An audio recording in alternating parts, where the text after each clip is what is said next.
Assalomu alaykum muxlislarimiz. Videoni oxirigacha ko'ramiz, kommentariy, like bosamiz, podpiska bosamiz. Qaranglar, bu meni katligim ikkitalik katlik. O'sha kuni yozibsizlar, axlatni bitta quyonni shuncha axlat chiqadimi deyapsizlar. Bu meni inim ikkitalik quyon. 1 metrga 60 bo'lgan. Mamyog'imiz 1.20. 1.20 ga 1.20 bo'lgani uchun ikkita quyondan 4 kun 5 kunda axlat tushadi. Tez tozalaymiz mana.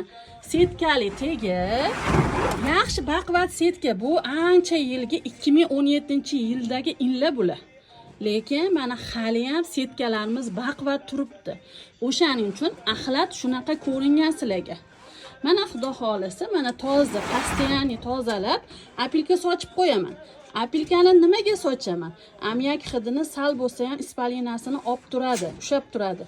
O'shaning uchun men anaqa qildim. Apilka sochib qo'yaman. Bu arzon apilka. Qumli apilka, mana unaqa qimmat apilka ham bor. Biz arzonini sochaveramiz. Mana mashi xudo xolisa 5 kunga yetadi. Kommentariyaga yozasizlar, o'z izohinglarni qoldiringlar va yaqin tanishlaringizga tarqatib podpiska bosib qo'yinglar.